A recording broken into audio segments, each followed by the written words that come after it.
Sir, এটা রীতির বাবা। কান্না করেন না চাচা, আমরা স্টেটমেন্ট নিয়ে নিয়েছি। ওরা যে অন্যায় করেছে তার সাজা ওরা পাবেই। হ্যালো, কখন থেকে ফোন করছি, ফোন দেখছে না কেন? আপনারা আর আসেন না, এই হবে না। কেন? হ্যালো, আরে তাড়াতাড়ি ওঠো, লেট হয়ে যাচ্ছে তো। হ্যাঁ হ্যাঁ উঠছি। বাবু তুই ভেতরে উঠে বস।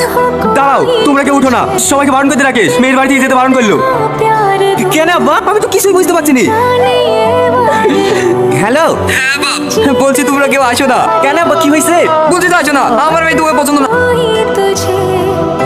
রীতি কই বর্মা? দেখো ঘরে বসে আছে, হসপিটাল থেকে এসে বাইরেও বেরোচ্ছে না, কারোর সাথে ঠিক মতো কথাও বলছে না। কে রে, অন্ধকারে বসে কেন? এমনি বাইরে বাইরে বেড়াবি, একটু ঘুরবি, এভাবে কেউ ঘরে বসে থাকে? ভালো লাগে না। ঘরে ঠিক আছে, ঘরে থাকতে হবে না। চল রেডি হইলে আমার মায়ের বাড়ি থেকে দুদিন বেরিয়ে আসি। আমি কোথাও যাবো না ভাবি, তুমি যাও, আমাকে একটু একা থাকতে দাও। তোর মতো এরকম ঘটনা পৃথিবীতে কত মেয়ের সাথে ঘটেছে, তার আগে তোর